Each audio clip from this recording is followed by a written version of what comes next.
Hey guys, it's Mel. Welcome to my channel.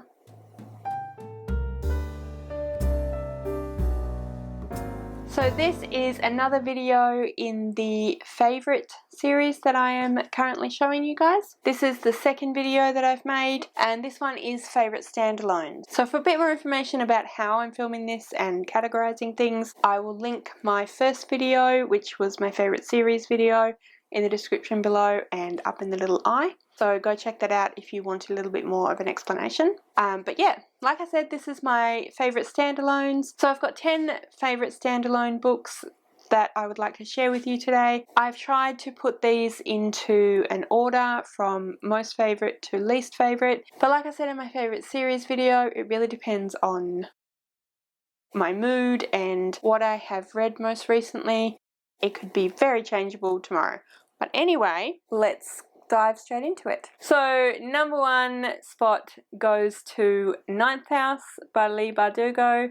This is probably absolutely no surprise to anyone that has been watching my channel for any length of time, because I have raved about this in a few videos, and because I've raved about it quite a bit, I won't go into a huge amount of detail about the book. If you want to know more about the synopsis and my thoughts on the book, I will link my other videos where I talk about this book in the description below. It was also very popular last year, so I think most people are probably aware of it. But to give you a very brief rundown, it is a dark academia, paranormal mystery book.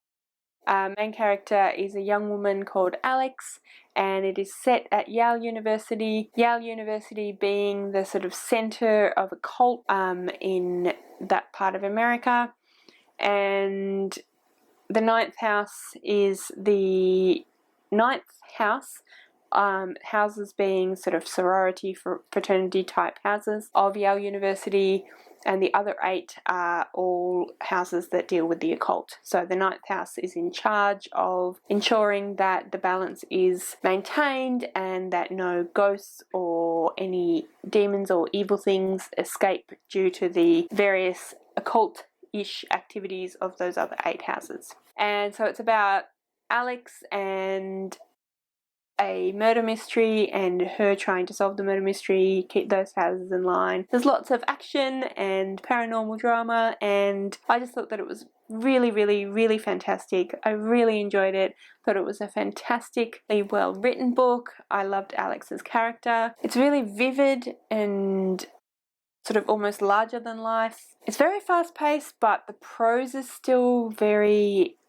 descriptive and almost whimsical, but not quite. But yeah, I just think it's amazing. There are some trigger warnings for this one.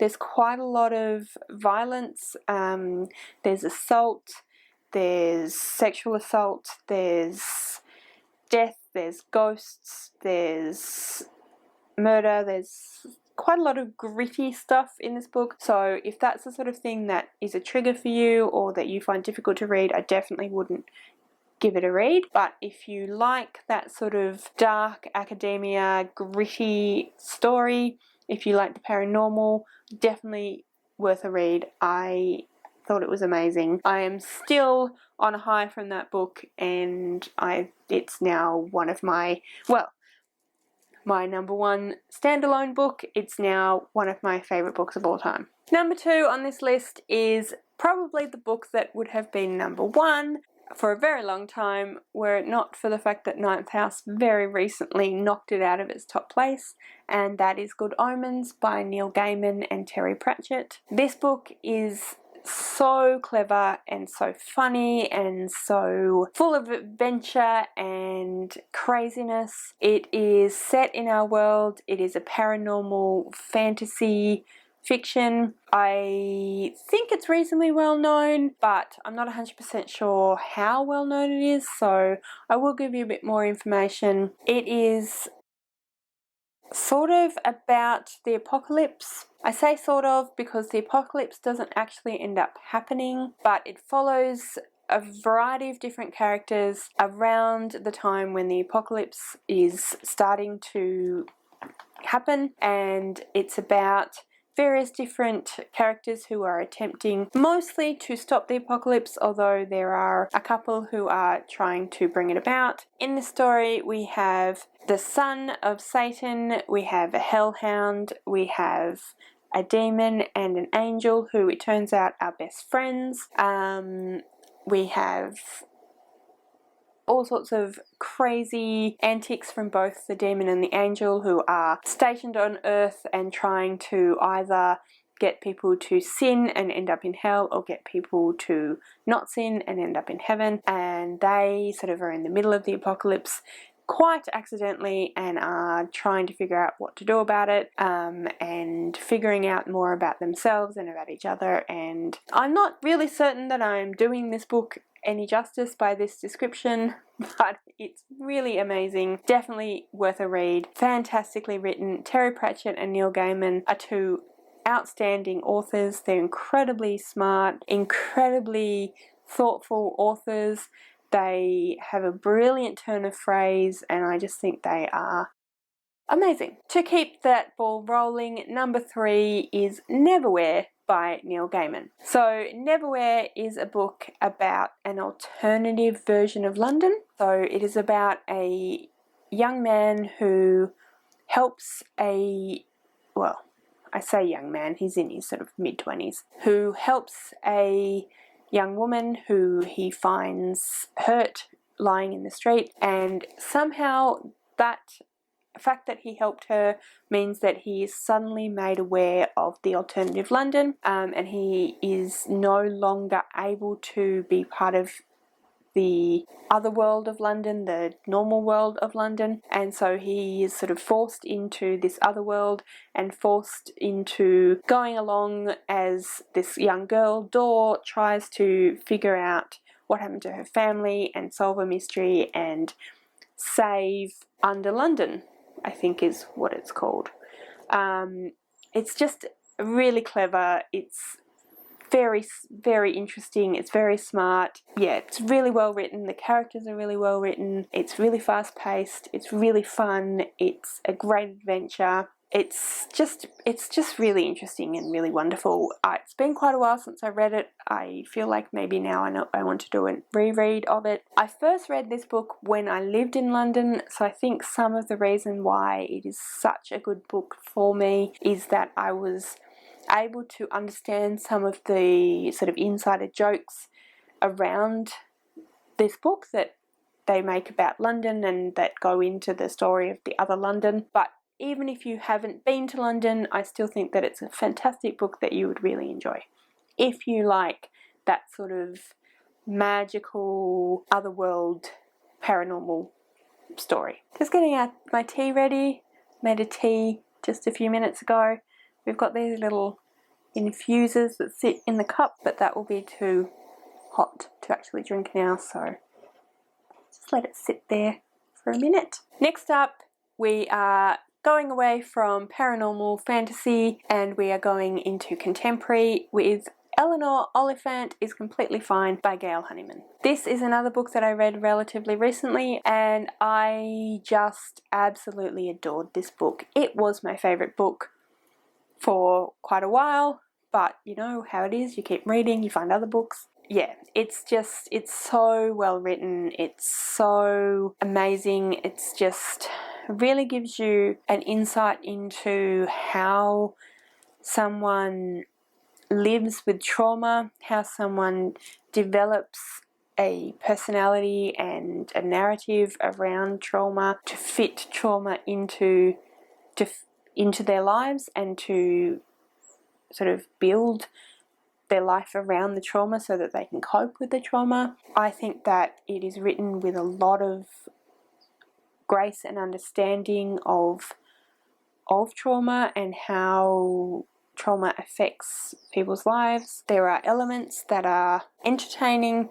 It's written in such a way that it is a very engaging story. You don't feel overwhelmed by the trauma. You spend the entire book trying to figure out what the trauma is, but even though it's definitely one of the main focuses of the story, it doesn't take over the story, and it's still a well-rounded story. You still get the picture of Eleanor Oliphant, of what she's like, of what her personality is like, of what her day-to-day experiences are like. But throughout the story about her day-to-day experiences, you start to uncover the trauma, and you start, as a reader, you start to uncover the trauma as Eleanor starts to uncover the trauma and starts to figure out what happened and starts to rework some of the narrative that she's built around the trauma to explain the trauma and to let it sit. And she has built some not necessarily very healthy trauma narrative, so it's about her coming to terms with that narrative and starting to unpick some of that narrative and to rewrite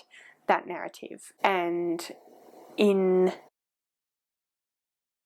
that process, she starts to become more able to be social, develop friendships and relationships. I just think that it's really well written. I think that it, like I said, it's done with a very deft hand, and it's done very gently, and yeah, it's amazing. Definitely recommend it. There are a lot of trigger warnings. If you have had any trauma or mental health issues in your own life, possibly not the book for you, but if you can handle hard hitting, heavy subjects, then I definitely recommend it. Brilliant, brilliant book.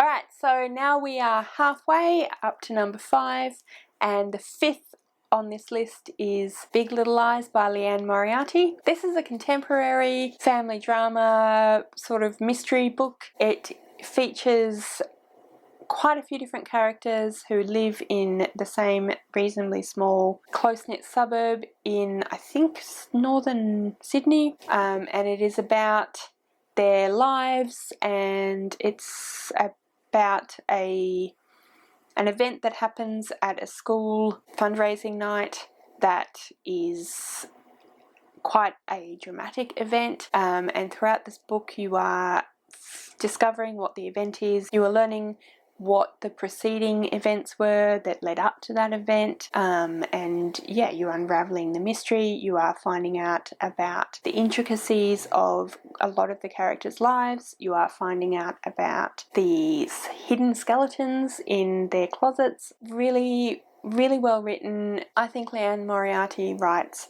really well-rounded characters. She writes characters who have really good points, who have flaws, who have weaknesses, who have strengths. Really believable characters because they are like we are in that sense. And I really love her character work. This particular book, I think, is well written in the sense that the narrative weaves all the different storylines together and has a really excellent ending. You find out what the mystery is, and you find out what happened in the event at the end, and I think it ends really well. If you like sort of mystery, family drama, contemporary, I definitely highly recommend Big Little Lies by Liane Moriarty. In the 6th spot is The Power by Naomi Alderman. I read this book with my 2 friends Max and Rachel. We buddy read this book. Because we were all very busy people, it took quite a while to read the book. It was difficult to coordinate all of our very disparate schedules, but it was definitely worth it in the end. It is a very interesting story. It's very different from anything I've read before. I'm not sure how many people know much about it. It is a future history, alternative future history. So the sort of general premise is that suddenly at a particular point in time, a whole bunch of women all around the world discover that they have the power, electrical power, that they can control. It's generated in a sort of what they call a skein or a skein in the back of their shoulder, and they can control it through their arms. And this completely flips the whole society on its head, because suddenly women have this actual physical power that puts them physically above men in terms of strength, in terms of vulnerability, in terms of potential for violence, and this completely flips the entire world as we know it. And yeah, it's such an interesting concept. It's really well written. The book lives up to the premise, which isn't always the case, but in this instance I think that Naomi Alderman weaves a really beautiful story. She talks about a variety of different characters from a variety of different walks of life and how they experience this power and what it means to them. Another unique aspect of this book, which I really appreciated, was that it is set up as though you are reading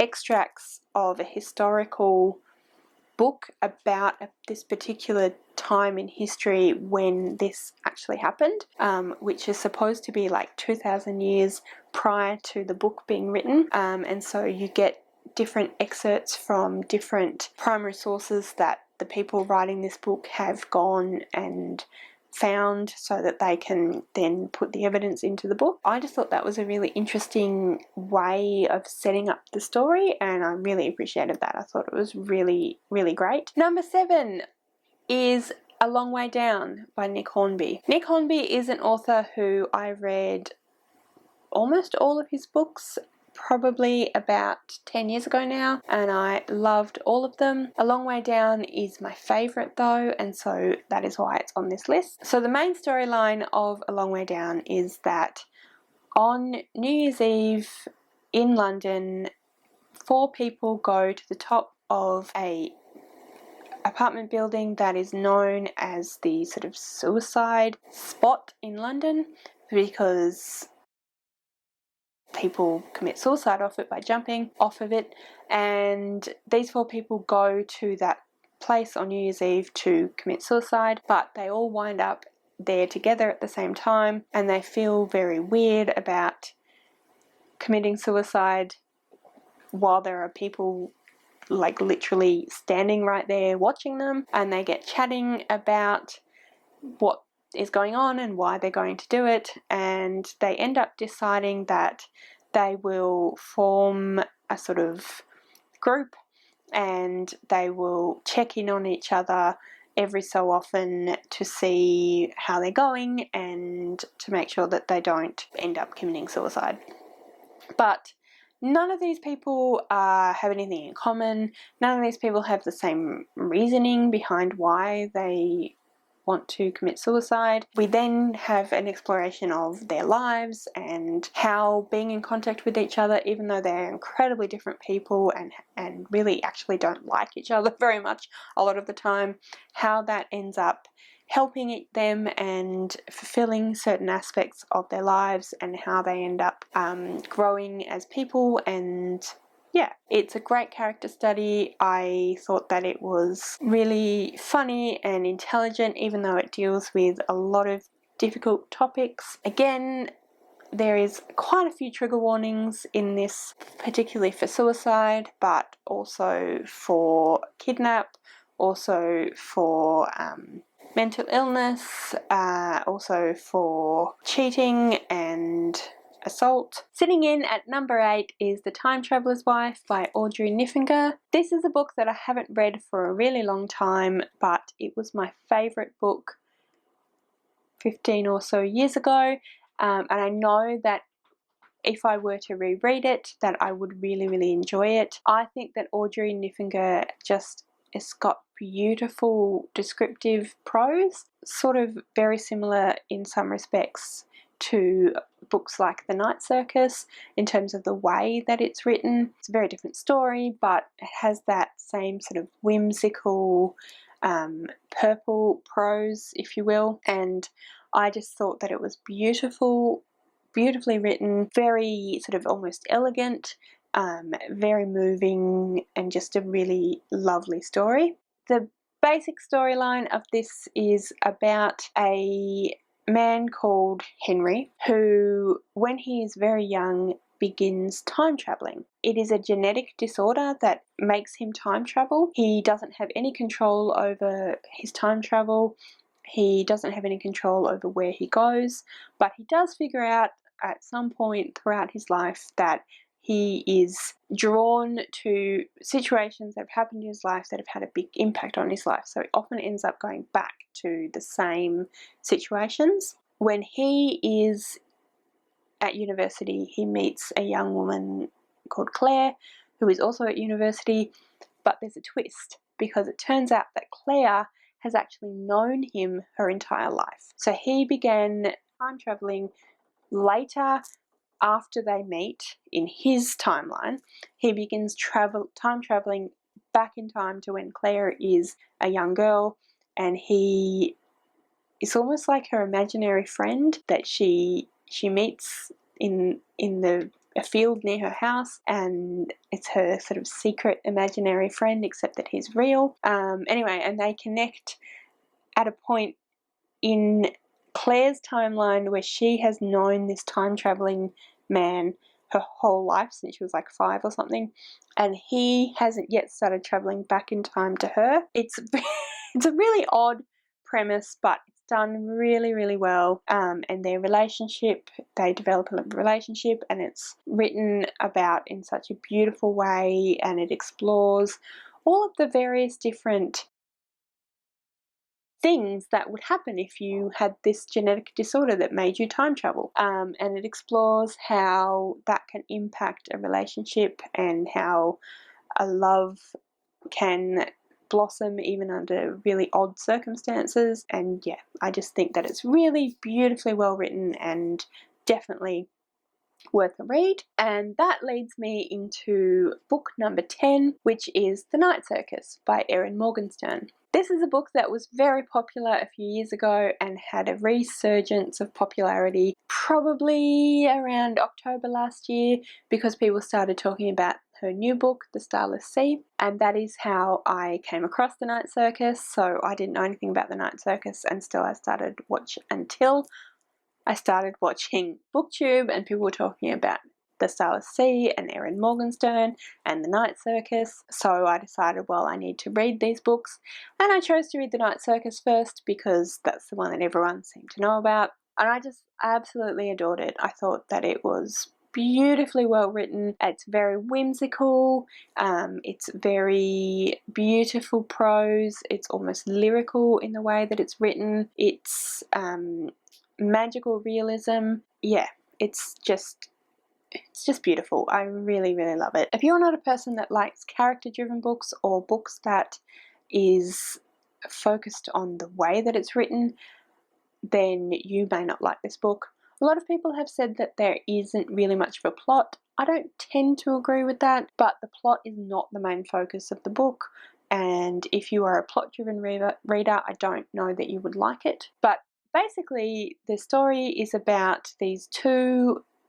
wizards who set up a magical competition, but the magical competition is not actually fought between the two wizards. It's fought between their two apprentices. The two apprentices don't know each other, and they are constructing various different exhibitions or shows in the Night Circus, which is the venue in which the competition is taking place. So every time there's a new sort of exhibition constructed, these two are very much behind that, and that is part of their competition. It's a very difficult book to really talk about the synopsis of, because like I said, the plot isn't really the point of the story, but I still thought it was an interesting plot, and I thought it was an interesting storyline, and I just thought the characters were beautifully well written, and I loved the